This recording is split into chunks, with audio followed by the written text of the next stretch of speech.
I will give it just another minute or two before we get started.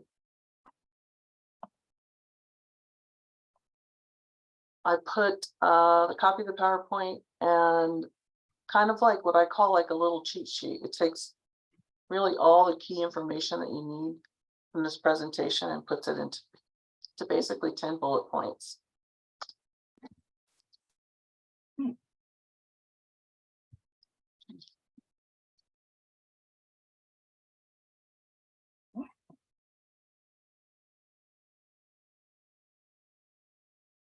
All right, so I think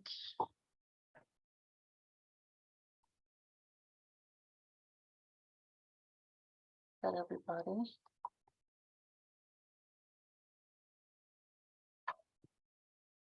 All right, I'm going to get started. Good morning, everyone. I'm Captain Valerie Cox with the Los Rios Police Department. And today we're going to be talking about de-escalation. Let me get the PowerPoint going here. Share my screen.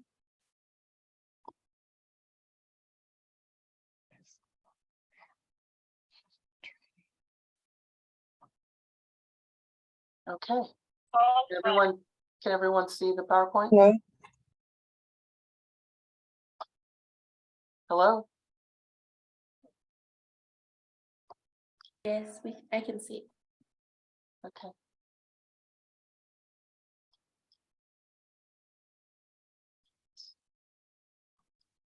Well, again, Captain Valerie Cox with Los Rios Police Department. I've been with the district for about 100 years now. Actually 30, 31 in March. And it's been, like you said, an interesting ride, right? I really enjoyed working throughout the district, and this is my first time working for Cosumnes. So I'm a newbie to Cosumnes and trying to learn the ropes and learn my way around campus and where everything's at. So I still have to get around to meet a lot of folks, so bear with me as I navigate my way through that. But today we're going to be talking about de-escalation. We're going to have to talk about some of the goals and what we're looking for out of de-escalation. Why do we want to de-escalate? We have a set of strategies that we want to use for de-escalation, and then we're going to use a system called LEAPS, and we'll go into more specifics about that. And then I'll kind of go back in and talk about the 7 steps to de-escalate. It's kind of a condensed version of LEAPS and how you handle a situation. And then I'm going to talk about de-escalation and equity mindedness. And then I pulled some resources from your different websites as to different resources you might use to assist a student that might be in crisis. Okay, so our goal is to motivate someone who's disagreeable to a point where they're compliant with what we need them to do, right?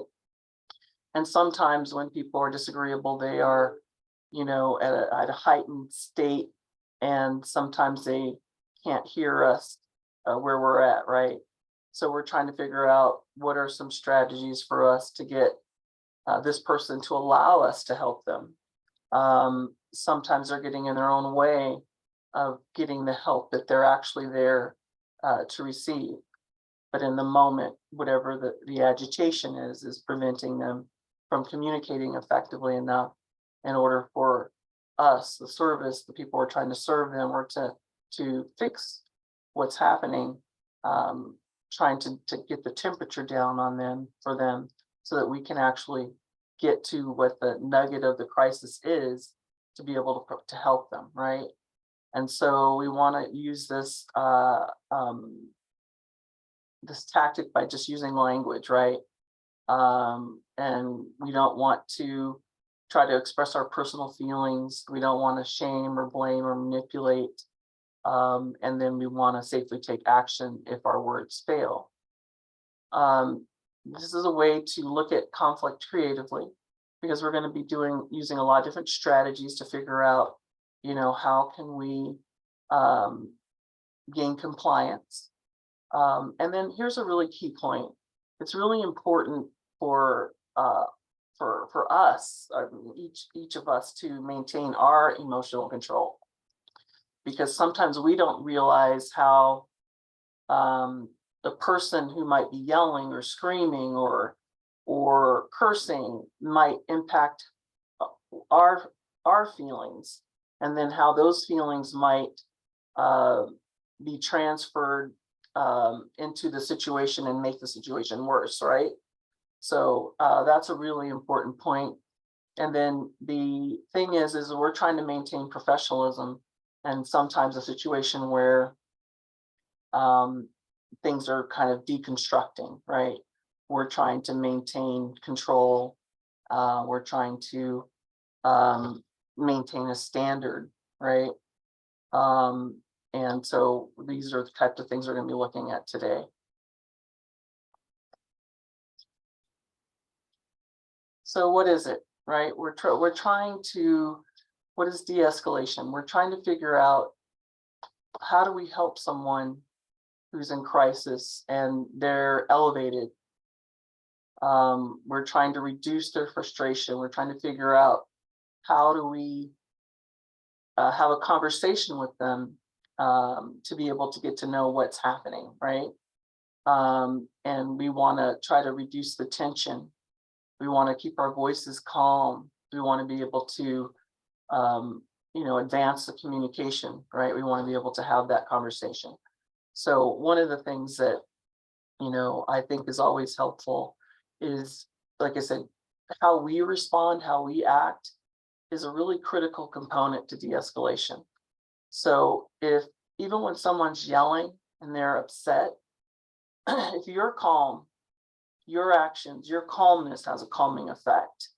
So what we're doing and how we're responding to something is really key to how an incident can go. So we'll be figuring out, how that de-escalation tools can help us manage a situation. So why de-escalate? And it's because, we're all people, we're all humans, and we all have bad days, right? I mean, we sometimes don't want to react in negative ways, but life happens, right? So people deserve to be treated well.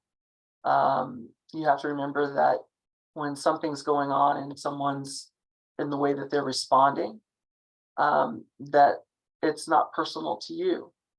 It's probably, you're just there in the moment, and you're someone that frustration can be directed at. So you have to remember that it's not personal. You have to remember that you're just that person that is representing the thing that they might feel is wrong in that moment.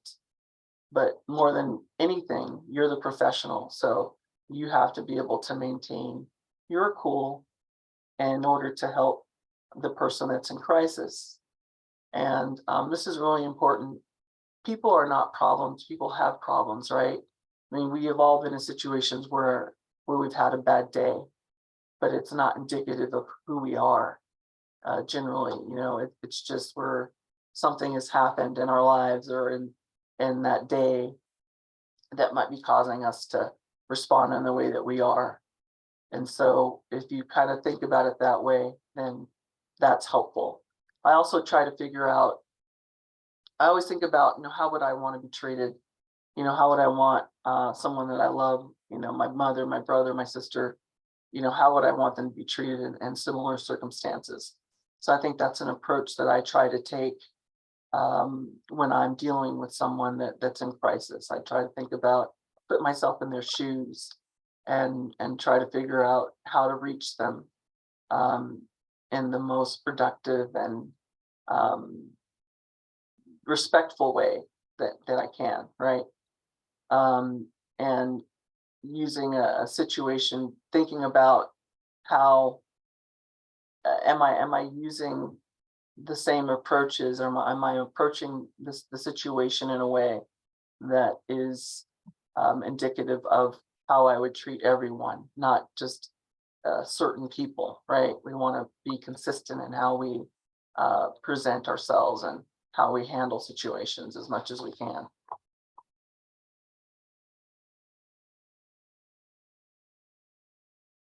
Okay, so when someone's up here, right, when someone's very upset or their tension is high, then it's hard to have a communication with them, right?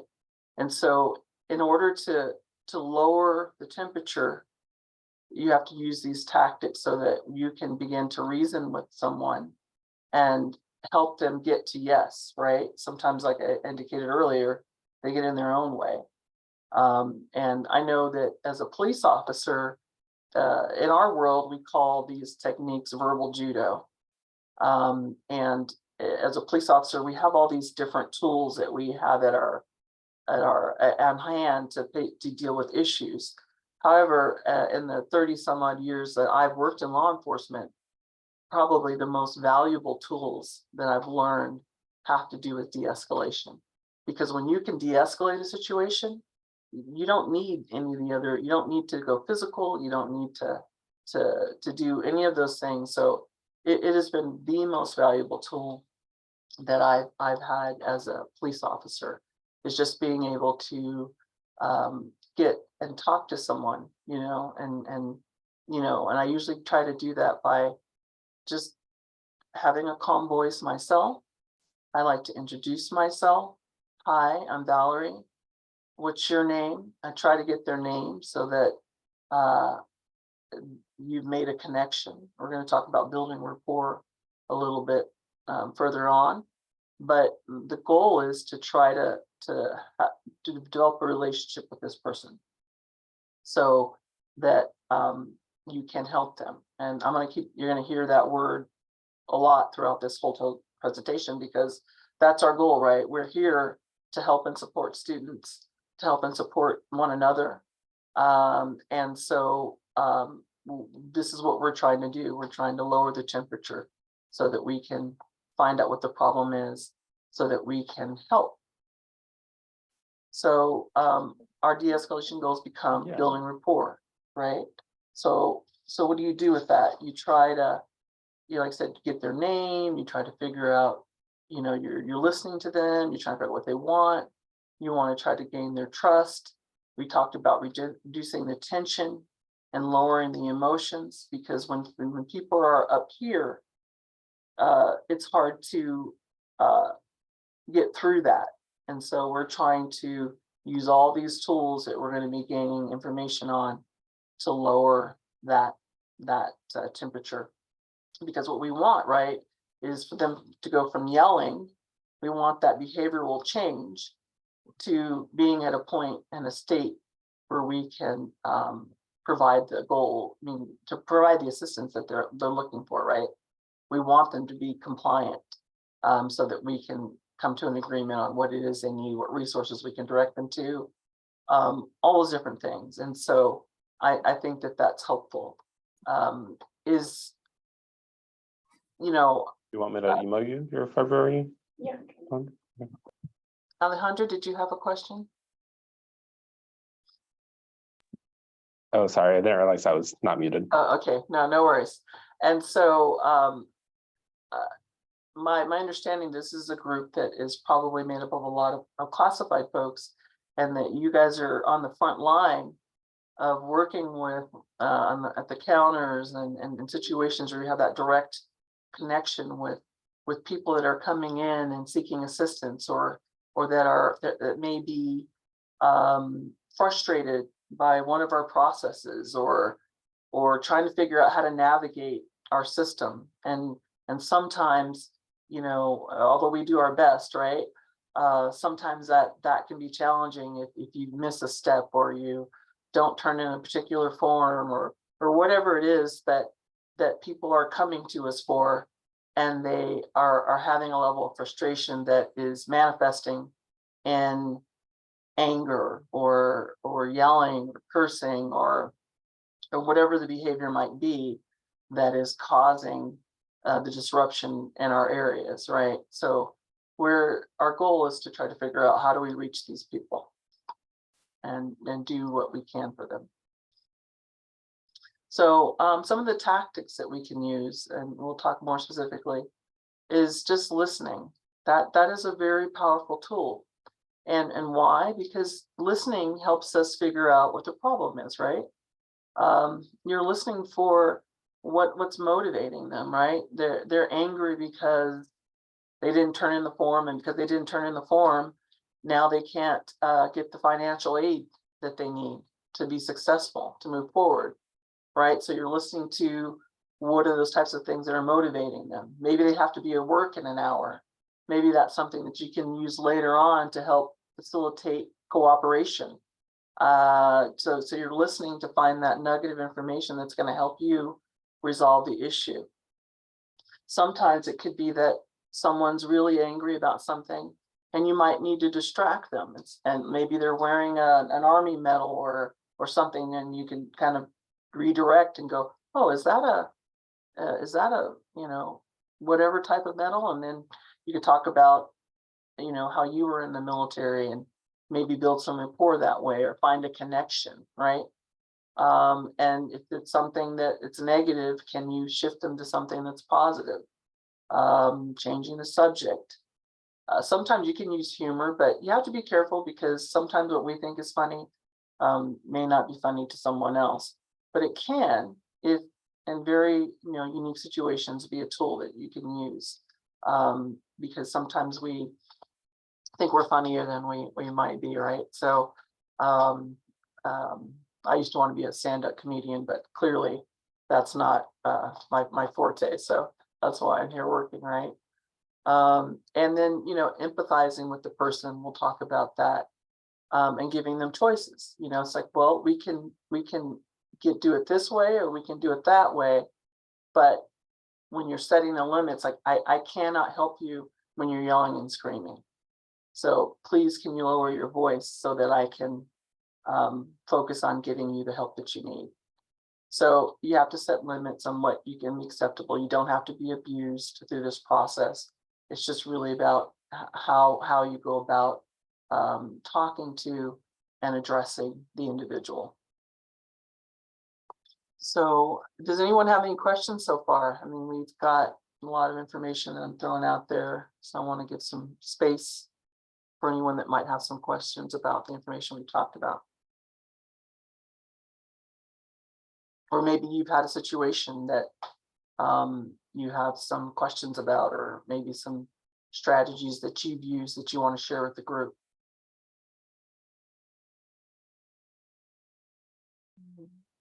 Nope, not yet. Okay, no worries. We'll get back to that then. So another thing that you're looking for, in addition to what words are they saying and you're listening, you're also watching, right? You're trying to figure out what's their body language telling you, what's the tone of their voice telling you, their posture, their facial expressions, what are they doing with their hands? So all these things are giving you clues about how this person's communicating non-verbally, right? And so if you're seeing things like clenched fists and just you see that tension, then you know that this is someone who's at a very heightened level. Their body language is telling you that, right? Also, the tone of their voice, is probably something that you're going to pick up a lot of information on, right? And so sometimes it's not the words and the content of the words that gives us the most information. It's what are they doing? What are they physically doing? Sometimes they cannot be saying anything much, right? But their non-verbal cues are telling you that this person's at a heightened level of potential frustration, and how will that frustration manifest itself, right? Ultimately, so you want to pay attention to all those different cues that will give you information about what level of frustration or maybe what level of concern you need to be about this person. Okay. So the other thing that you have to worry about or be thinking about is your own body, right? And your own mindfulness. And what I mean by that is that you have to pay attention to your own responses, because there could be something that the behavior, maybe yelling, triggers something in yourself, and that might impact how you respond to the individual. So it's really important to figure out, your own body signals, respect and notice your own cues, right? Because you want to be managing yourself. So it's a really kind of a vicarious situation, right? Because you're trying to notice what the person is doing, but you also want to pay attention to what's happening to you.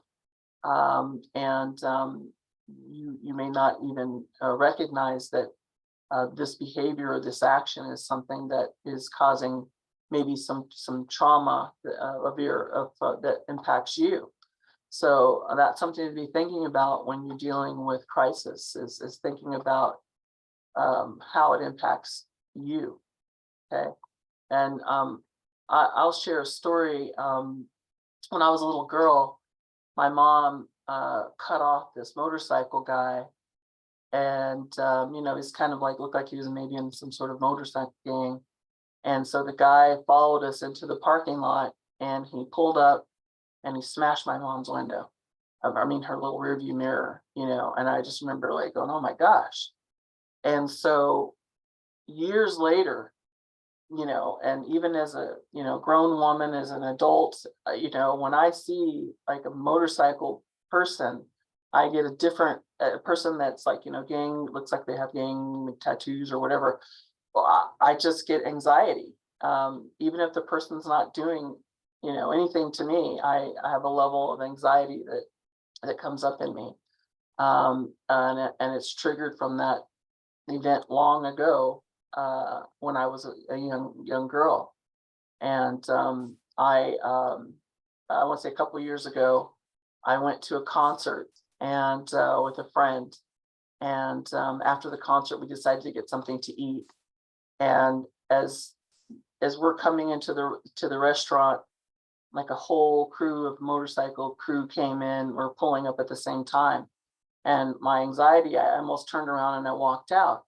But I realized that, okay, Val, what's happening here? You need to just get the food and pick it up and get out.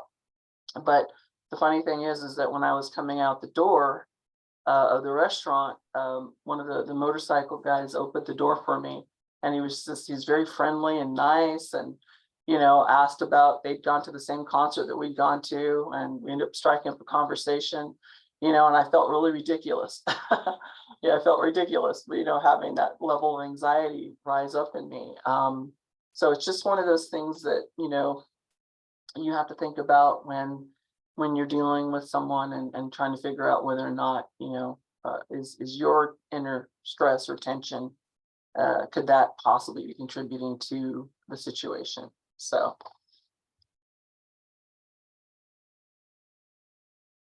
Okay, so yeah, we were talking about, those cues of your own, are you sweating? Valerie, we have a hand up. Okay, great, because I can't see. Where are we at? Lynn Hurtado, did you have a question? Yes. Hi, Captain Cox. I just want to say that the visual cues and posturing are extremely important when trying to de-escalate things. If you're standing with your hands crossed around your chest, that's almost like a defiant pose, and one that indicates that you're closed off and not receptive to listening to what people are saying. So just keep in mind how you are holding your physical body when you're trying to deal with somebody makes a visual for them as well. That's a great point, Lynn, because like I said, if you're saying, oh, I really want to help you, but you're really, like I said, you got your arms folded and you're rolling your eyes, right? You're like, your body is telling you the opposite of what your words are saying. And people are going to, of course, immediately pick up on that. And that's going to further extend, your ability to make connections, right? Being able to figure out how are we going to help this person. And then the other thing with that is to remember that I don't think I mentioned earlier is that you have time.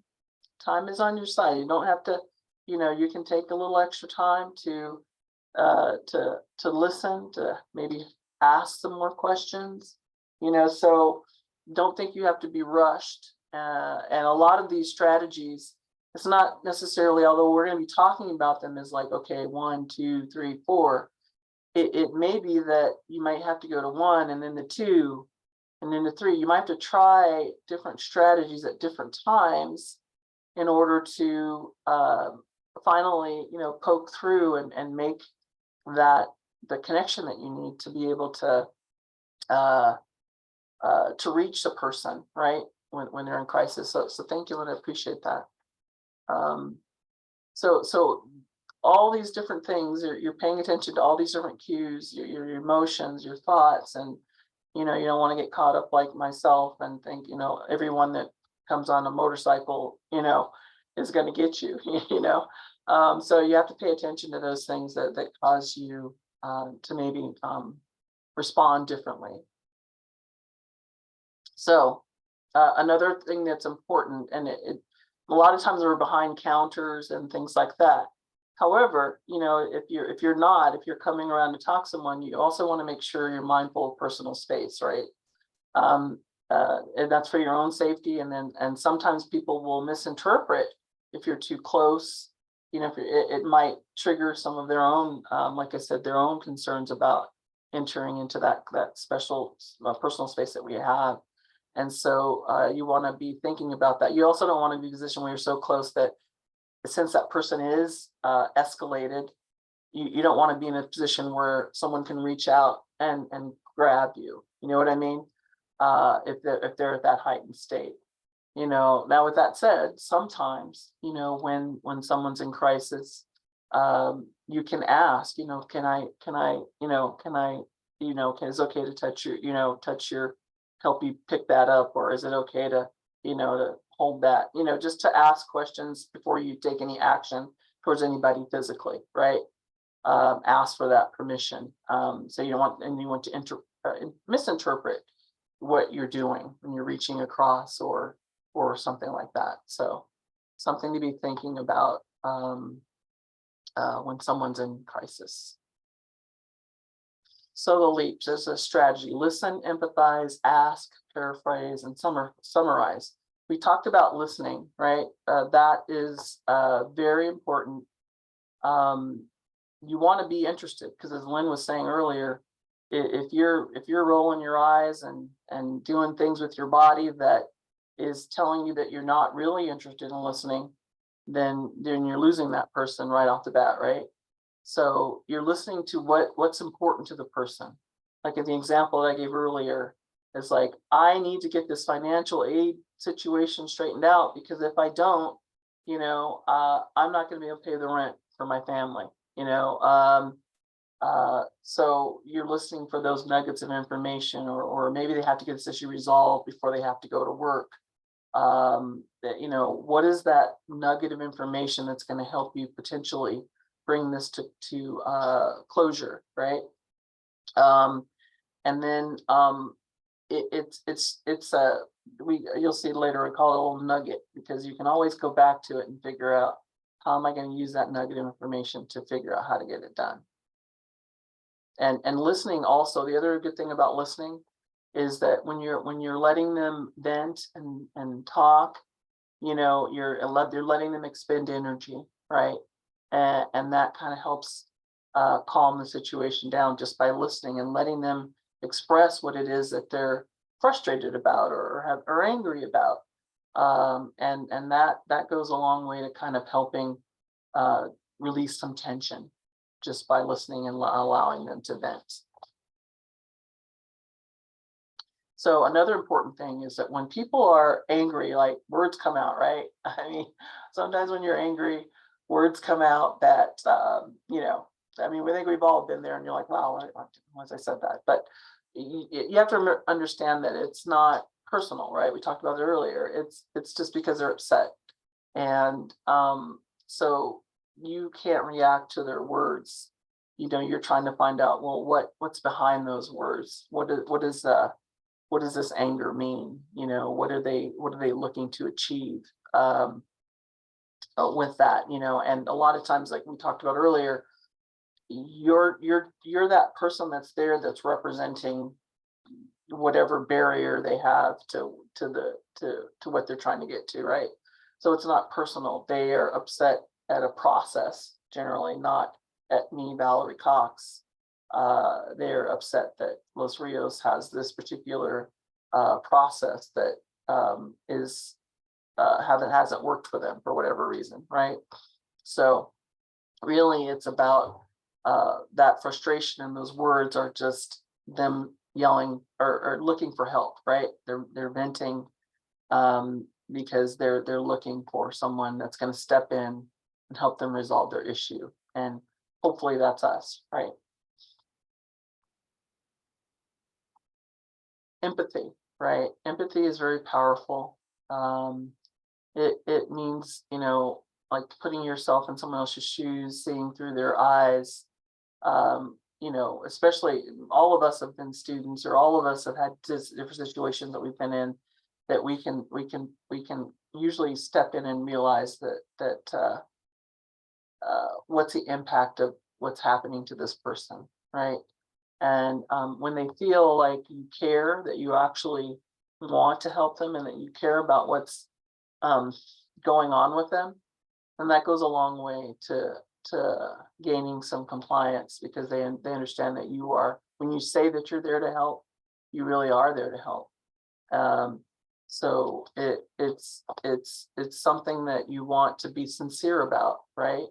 You don't want to be insincere. You want to really think about how this issue is impacting that person. We had a question. I think Tiffany had her hand up. Thank you. Thank you. I just wanted to share that I had a situation recently when working in the college center and working at the welcome desk. And there was a young woman who had a concern and was very upset, just like you said, Captain Cox, it was about the processes and the steps that she needed to go through to get, the support that she really needed. And it was one of those situations where it was like, well, I called this office and I called that office and I went here and I went there, and she was feeling like she was getting the runaround, and she ended up just storming out. And there was just something in my gut that was just like, this is not okay. Like, I can't let her walk away like this. And I ended up running after her and saying, please, can you just give me a moment? Can you just give me a minute? Can you just let me talk to you for just a minute? And we sat down outside and she just bawled. And then I ended up bringing her into my office and giving her some tissue. And I learned a lot more about her than I intended to, but it was really just that she needed to vent and she needed to feel like somebody really cared. And just giving her that time. I mean, I think I said, oh my goodness, wow, I'm sorry. Like, I didn't say much, right? It was just really that active listening and giving that time and letting her know that, we really are here for our students, and that I would do my best to get her to the right person or to the right office, or, help to clarify the steps that she needed to follow through. I think, made a difference in her giving up and just not attending that semester, and her, pushing through and still following through and registering for her classes. Well, thank you for sharing that, because like I said, sometimes it takes maybe an extra push on our side to, like I said, to get to really what's happening. And a lot of times there's a lot of layers underneath that are happening with that person. It's deeper, right? It's deeper than what's manifesting in our presence at the moment. And I think the other great thing about that is that you can also find out what other resources you might have to be supportive of the student. Because sometimes there's underlying issues like food insecurity or something like that, where we might have tools that are on hand that we could help further assist that person. So thank you. I think that's really important. These are some kind of some of the phrases that you can use. You know, I understand that you're upset. I'm glad you're speaking with me. I really want to help you. You know, I'm sorry you're going through this. I want to help you get through it. And so just kind of having some of these phrases in your toolbox, and making sure that you're, you know, being empathetic, and letting them know that you care and that you're going to do something about it. And if you can't, you're going to get them to someone that can, right? Because sometimes you can't, you know, you're not going to be the one that can do it. Sometimes if you're finding that through your best efforts, you weren't able to, you know, you weren't able to make that connection. Sometimes you can ask a coworker or a supervisor to step in, and sometimes just a change in face or personality, you don't know, it helps. I know we do that a lot in my field, where sometimes you can't, just for whatever reason, you can't make a connection. But maybe the next officer can, and so you kind of hand off, and that's something that you guys can employ in your work areas as well. And I would even say, if you can, you know, come up with a strategy or a teamwork effort, you know, when something's not going right. You know, maybe there's a phrase that you use or something that you do to get your coworkers' attention, or just go over and ask them if they might be able to help this person. Sometimes handing off is something that is something that can be helpful as well. And let's work together. Tell me what happened. You want to ask open-ended questions so that you can get more information, right? So that they'll share more, and then maybe within that discussion, you can gain that nugget of information that we talked about earlier that might help you drive the situation to conclusion. So sometimes I'm sure you guys have been in the situation where there people are ranting, they're going in, and you're trying to figure out a way to get in there and you know, kind of cut the conversation to be able to redirect them, right? Try to get them back to what it is they're there for, and how you can help them. And so there's sometimes it's appropriate to interrupt them. You know, you want to say, can you tell me about that again? You know, not in a rude way of interrupting, but just to kind of gain control over the conversation again. Kind of reset the conversation. So, like, here's some examples. Okay, hold on, let me make sure I understand you correctly. You know, could you restate what it is that you told me before? We talked about paraphrasing. You're feeling this because of this, and making sure that they feel heard, that their problem, that you truly do understand their problem. Okay. Again, these are all things that are going to create empathy, and it's going to allow you to kind of keep control over the situation, right? So that's very important to, and I don't mean control like in a negative, you know, like I'm going to control this situation. It's just you're helping to navigate this crisis, right? You're the person that is the calm person. You're the person that's trying to get them to yes. So you want to try to figure out ways to, when the situation, when the conversation starts to go south again, you need to get them back on point so that you can get to that resolution, right? And these are ways that you can do it. So again, you can't figure out how to help them, right, if you don't know what's happening, right? And that's when you're asking those open-ended questions. You know, well, when did you turn in the form? You know, and try to get that information so that you can figure out what it is, because sometimes what they think is a problem isn't actually the problem, right? And that's why they can't get the issue resolved, because they're trying to fix something that may not be broken. So asking all these questions is, again, getting to that information, you know, and then repeating back to them what they're telling you. Lets them know that, one, you are listening, two, that you truly understand what it is that they're looking for and what they need.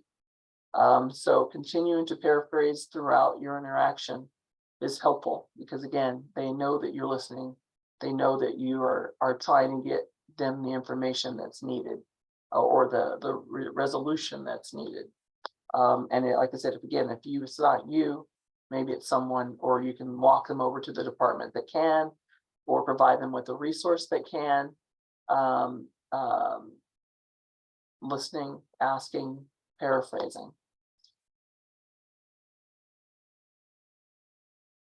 So one of the other, so once you kind of figure out what that thing is, right? You want to kind of bring it back, thank you for trusting me today. We're going to get the form to you today, and we're going to make sure it's processed, and I'll send you a confirmation via email. You know what I mean?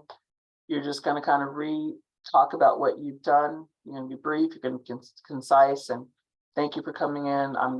Here's what we're going to do, and we'll make sure that gets done by X time, right? So that person knows that they've been heard, they know that there's a solution to their problem, and they know the follow-up that's going to happen. And then you kind of close the loop on the issue. Hopefully that's what happens, right?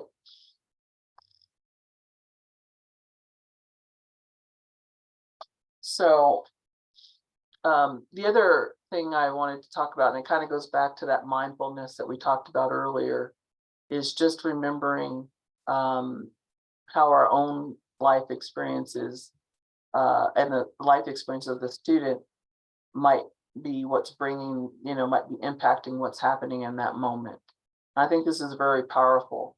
What is wrong with you? Not asking what is wrong with you, but rather what happened to you, right? I mean, because so many of us have a lot of things going on in our life, and sometimes those things manifest in negative behavior, right? And so when you're dealing with someone, if you can take a trauma-informed care approach, that's going to go a long way in helping that person. It's like Tiffany said earlier, she learned a lot more than she anticipated by going back and helping that student. But wow, that information, was helpful in letting her know how impactful whatever this issue was, right, was to the student. And then how powerful is it that Tiffany took that extra step to make a connection with the student, to go that extra mile, to go out the door to track her down. So it's so powerful what happened to you, So think about that when you're dealing with people and thinking about the impact of what your interaction with that person is. So yeah, very, very powerful thought process. It kind of resets how you approach a situation too, when you're thinking about what happened to them that's bringing them to this place, right? And it goes back to people have problems, right? And sometimes those problems manifest in how they show up at our counters or how they show up in our classrooms. Life is happening and it's impactful to them. So we have to figure out, how to navigate those challenges and having that contact with our students and with the people that we serve. So we talked about the mindfulness earlier, where you're trying to make sure that you're cognizant of the things that you're bringing to the table, that might have some implicit bias, in how you might be confronting or dealing with the person that's in front of you, right? And so just trying to think about those things that might be triggering for you, or how we process things and how our life experiences are sometimes come out when we're in a crisis situation ourselves, right? So it's just something to be thinking about when you're thinking about how you're making contact with people, and through the de-escalation process. So this is just kind of like some actual words and strategies of how you approach somebody. Like when I talked about earlier, I said I always try to say hello. I try to introduce myself. Hi, I'm Valerie. What's your name? You know, because I think it's powerful when you can have that name connection. You know, and these are phrases that you can use to like, hey, I came over here because I'm concerned about, you know, maybe you were yelling and I'm just concerned about that I might be able to help you. You know, I want to be able to help you, but I can't do that if you're yelling. Do you mind lowering your voice so that I can figure out what's going on so that I can help you? You know, so just different strategies. I know where you're coming from, you know, but I need you to do this before I can help you do this. You know what I mean? So you're acknowledging their situation, but you're also kind of setting a limit, right? You don't need to be abused. You're saying, hey, I want to help you, but I can't do it when you're yelling and screaming. Why don't we walk over here, go to the counter, and let me look up the information that you need, or whatever the situation might be, right? Definitely just keep communicating. I understand that you're upset. I'm glad you're speaking with me because I really want to help. I told you that word help would come out a lot during this presentation, and because that's what it's about, right? We're trying to figure out what's happening with this person. How can we help this person come from here to come down to there so that we can figure out what they need. And so the constant communication, you don't want to argue with people, right? And sometimes when people are mad, they want to argue, right? They want to argue. And you just kind of say, well, you know, hey, I don't want to go back and forth. I just really want to help you get to what you need, you know. So name calling, that's going to happen, right? Sometimes like, you're stupid, you're, you know, or whatever. I mean, I can only tell you guys, you can only imagine how many times I've been called something, you know, over the course of a career. But again, it's not personal, right? It's so you don't want to argue with anybody. You want to try to keep them focused on getting to resolution. We talked about don't take it personal. You know, I understand you might think I'm this, but my only concern is getting you the help that you need today, getting you to the resources that you need today. You know, some people might say, well, people never help me. No one's ever going to help me. You can say, well, that might have been your experience, but I'm here to help, and I'm going to make sure that you get what you need. If I can't get it for you, I'm going to get you to the resource that can get it for you, you know, or at least figure out what the problem is as to why you can't get to what you need. So, you know, sometimes, number 7, sometimes despite our best efforts, people are still going to try to, you know, be up here when we're trying to get them down there, but then you just got to set clear expectations. Hey, listen, I really want to help you, but you know, I can't do that, you know, if you don't do X, right? Can you do this for me?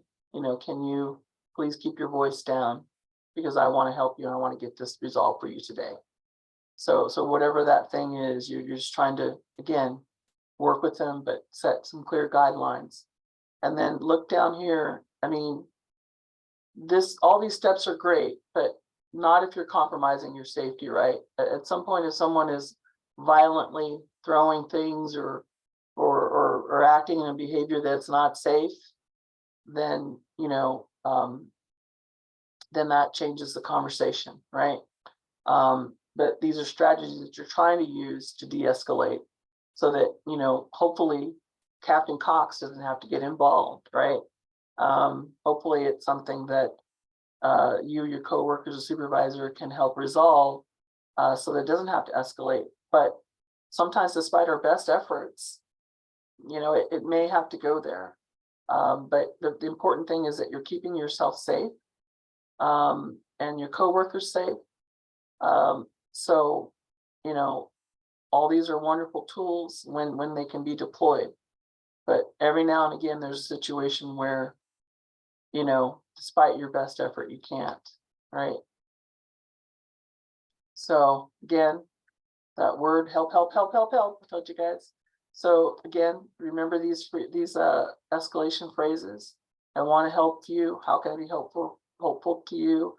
I'm so glad that you came to me. I really want to help. Please help me understand more about your problem so that I can get you the help you need. Let's call someone else because maybe I don't have the resources to do this for you. And redirect them to someone in the district that can help them, right? So all these little tools that you can put in your toolbox, so that when a situation occurs, you'll be able to pull these different tools and strategies out, and hopefully get to yes with the person that you're dealing with. And as I stated earlier, sometimes, despite your best efforts, you might not be able to help this person.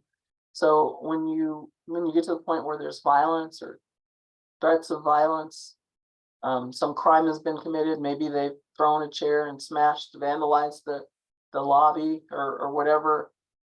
Maybe they're under the influence of something, drugs or alcohol.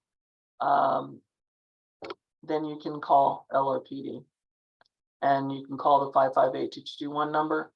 And sometimes people, when there's an emergency situation going on, your brain's like, what the captain caught 222 what? And you don't, you can't process that information. And what you know is 911.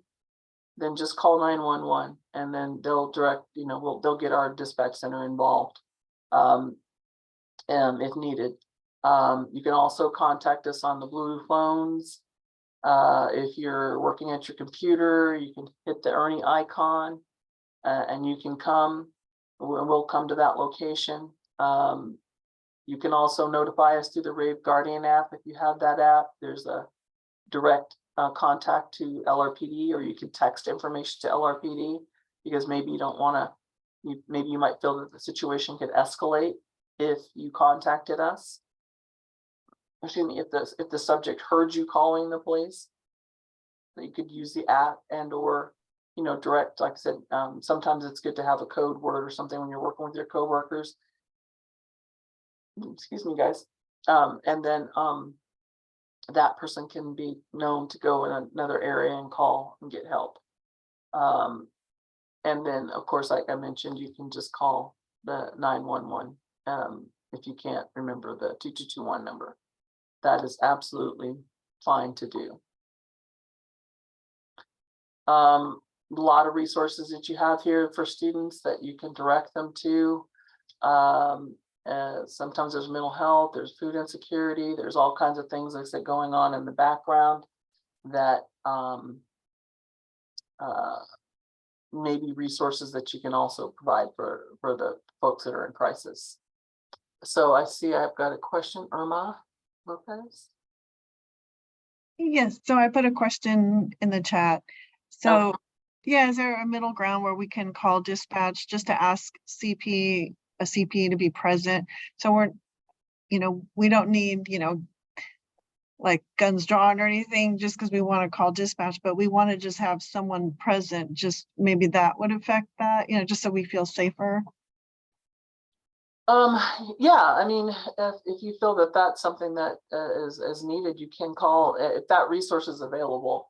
Generally we do have CPs on campus, but sometimes that may not be a resource that's there, and it could be just a police officer.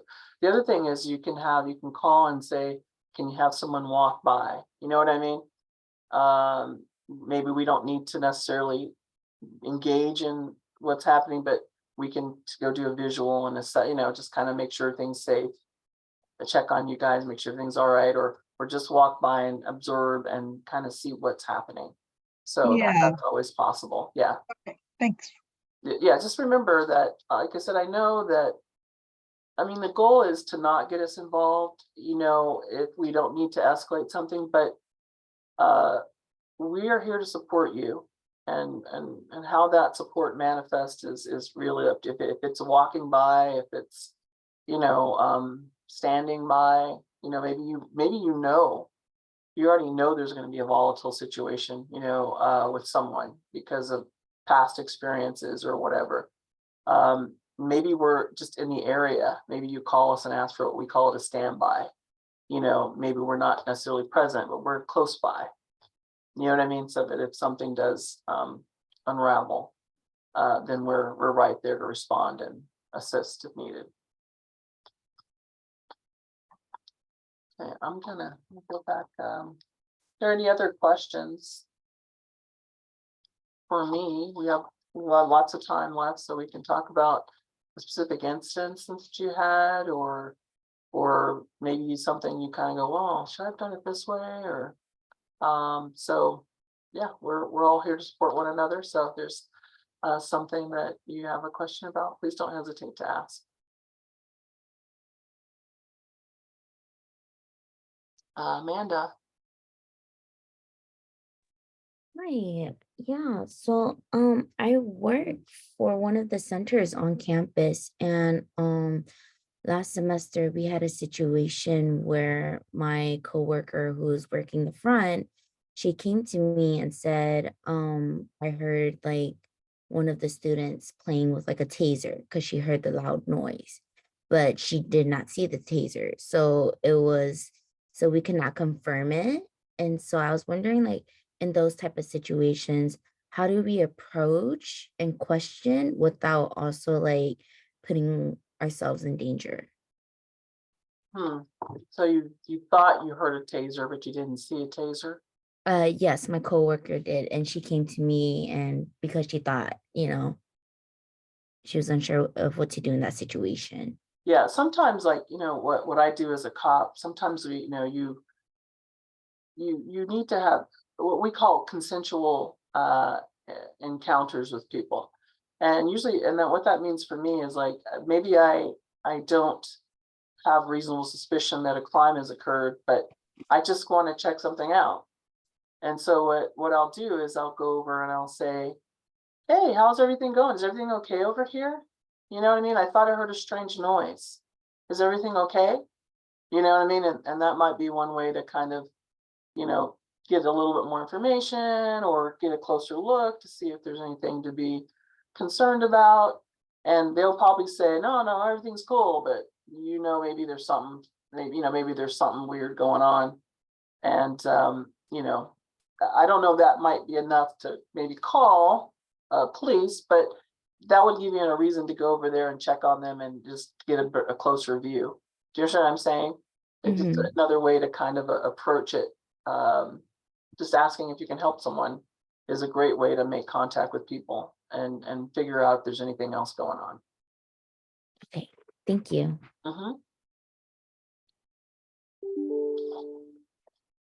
Let me see. I'm gonna take this out of stop sharing so I can see more. Make sure I'm not missing anybody.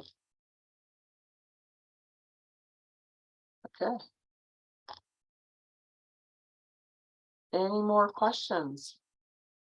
Because if not, I can give you guys the gift of time, which I know everybody wants to have these days.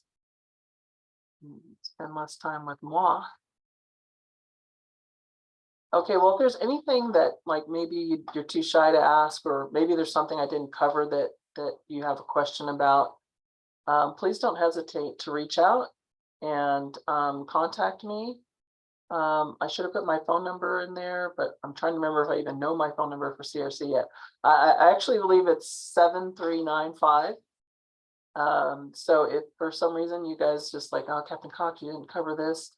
And also, please give me that feedback because I have to do this presentation again tomorrow. So if there's something that you feel like I should have covered or I didn't, and or you'd like more information on, please reach out. I appreciate your time today. Thank you for coming, everyone. Thank you so much, Captain Cox. And we look forward to having you back later this afternoon virtually at 1 p.m.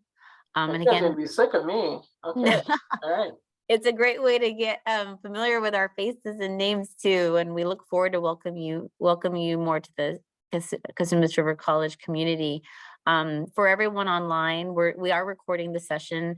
We'll be working with Captain Cox to make sure that we have the materials presented today available in our once we've reviewed and edited the recording and the slideshow. So we'll make sure these are handy And if we can get the PowerPoint out, or at least the 7 steps that you went over with LEAPS, Captain Cox, I think we'll try to work that out with you as well, just to get some of that great information that you shared and the great approach of empathy and mindfulness, as well as personal safety and knowing when we can reach out as well, when absolutely needed.